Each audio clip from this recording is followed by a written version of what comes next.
All right, welcome back to Getting Sober, again. My name is Jay, and today we've been asked a very important question, which is it normal to kind of feel like crap after getting sober? But first, if you care about your own sobriety journey as much as we do, we have hundreds of videos on the topics of sobriety and self-improvement, so make sure that you're subscribed to this channel. All right, let's get started. So this question came up a bunch over the last couple of weeks because this is the third week of Sober October. So if you're still hanging tough for Sober October, I want you to comment down below and say, I'm still hanging in there. And if this is your first Sober October that you're participating in, I also want you to comment down below and say, this is my first Sober October.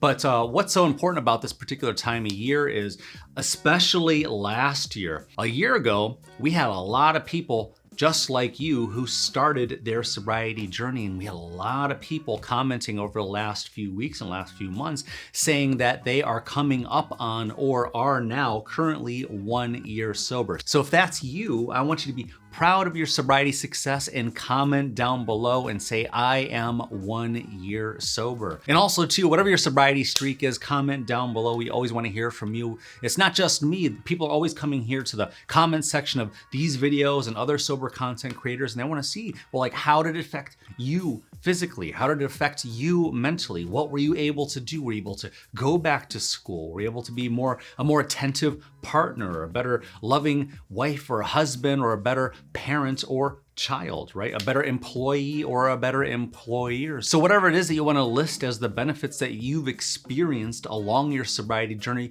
please comment them down below.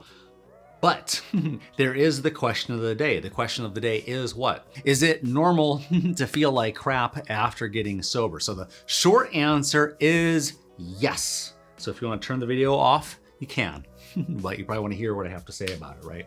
So on that topic, I'm really big on community participation. So for those of you that are now 3 weeks sober, or 3 months sober, or 3 years sober, whatever, regardless of what your sobriety streak is, I want you to share how you felt early on, especially if you felt kind of crappy and what you had to overcome.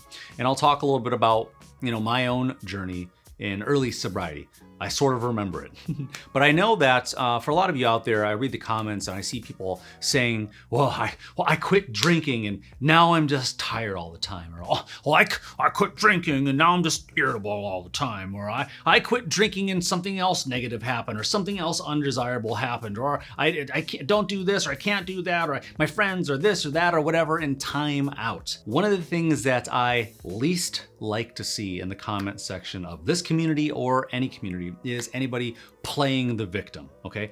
First and foremost, you did that to yourself just like I did that to myself. I drank for all those years. I wasted all that money. That's nobody else's problem, right? I wasted my own time and other people's time. That's nobody else's problem. That's mine. That's taking accountability, right? That's taking extreme ownership over what happened. Yeah, we have some fallout over what happened. Maybe we have some burnt bridges. We have some friendships and some relationships that we might need to mend, but that's on us. And you don't have to do it all right now. We talked about that many times in previous videos. You don't have to fix all those relationships right now. You don't have to mend those broken relationships right now. You don't have to catch up on your physical health and your mental health right now. It's all gonna take time. Just like it takes time to end bad habits, it takes time to start new healthy habits. We always talk about these concepts. And speaking of concepts that we always talk about, how about this one? You don't have to be perfect to make progress. And I say that because I know exactly what it feels like to not be perfect along my sobriety journey. I know what it feels like to be 2 days sober and then fall apart on day 3. I know what it feels like to then drink for 3 consecutive months after that, and then get sick and tired of being sick and tired, and then find myself wanting to get sober, mostly because I'm horribly hungover on that first day, so I can't even really drink alcohol. And then so I kind of just carry that into day 2, and then maybe get to day 3, and then cave on day 4. I know what it feels like to be disappointed in myself. I know what it feels like to have anxiety over how much money I'm spending and what I did and what I said and how I behaved and how I acted, and maybe how I ruined a holiday or a Christmas, a Thanksgiving, whatever it is. I know what it feels like. I know how you feel. And I know how it feels to go through those first days of sobriety not knowing exactly what to do, not knowing who to talk to, and not knowing if I really feel like I could trust anybody, because if I do say something to a friend or to a family member, that they're always gonna look at me and feel like I don't know if I can trust that person. I don't know if I can trust Jay to make better decisions because they have a drinking problem. So don't be worried about the fact that you may be a little bit out of balance with your alcohol consumption, because that can be corrected, right? These are things that are in our control. We can always taper down slowly, and we can always find ourselves on a nice streak of sobriety, whether that streak be 4 days, whether that streak be 4 weeks, whatever it is. And for some of you out there, congratulations, that got to 4 years, right? And I know that sobriety is not gonna be for everybody. And I don't want to say that. I know some of you are just like, oh, well, good, great, that's me. Check out, I'm done watching this video.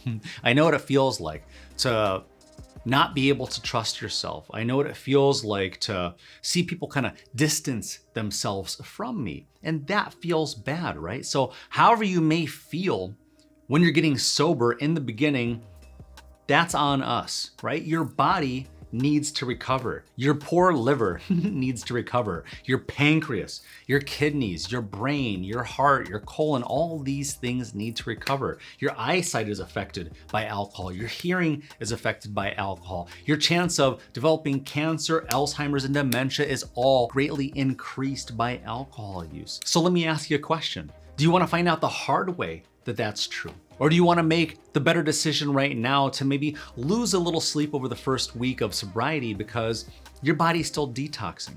Do you want to find out the hard way?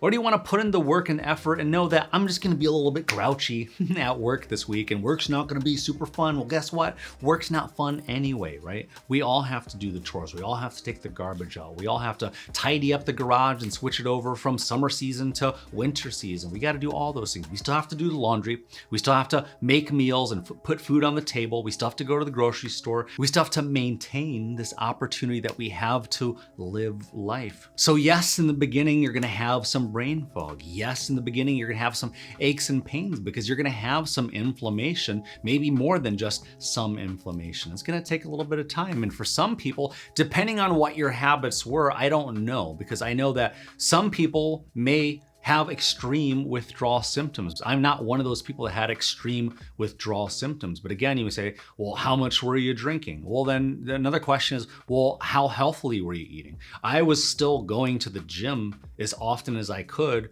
while I was drinking. I may have gone a little bit later than I wanted to, but I had good habits along with my bad habits. So if you're a person that, say, lived a sedentary lifestyle, well, we already know that's a fast track to dying early. We already know that's a fast track to losing muscle. We already know that that's a fast track to developing diseases. And we know that single-handedly, one of the best things that anybody can do for themselves, regardless if they're drinking or not, is exercise. The old saying goes, use it or lose it. And I always like to tell myself that on a daily basis. I must use my body. I know that it's good for my longevity. I know that's good for my physical health, but most importantly, I know that it's great for my mental health. There are studies out there that show that exercise performs better than most of the leading antidepressants. So we come back to the question of, am I supposed to feel like shit after I get sober? Well, you're not supposed to be, but it's quite possible that you might. So yes, it's normal. Don't worry about it. It happens to a lot of people that attempt to get sober. Your body is going through a process of detoxing. You're gonna have that brain fog. You're gonna have the aches, the pains. You might be nauseous. That's also partially too withdrawal symptoms. So don't confuse getting sober with, I'm not getting any of the positive benefits, with I'm getting sober and I might be experiencing some withdrawal symptoms. Your body was used to having alcohol in it at a large volume every single day, right? Well, let's do another little exercise. Everybody comment down below, how much were you drinking on a daily basis? You know, for me, towards the end there, when I got on this current sobriety streak, I was drinking somewhere in the neighborhood of, I think, 10 units of alcohol per day. And I know that's not a lot. And again, this isn't a competition, and it's certainly not something to brag about, because every now and then I'll have somebody come in and be like, oh, I was drinking a fifth of vodka every day, and 10 units of alcohol is nothing. And it's like, buddy, you're barking up the wrong tree. I don't know what you're so proud of, right?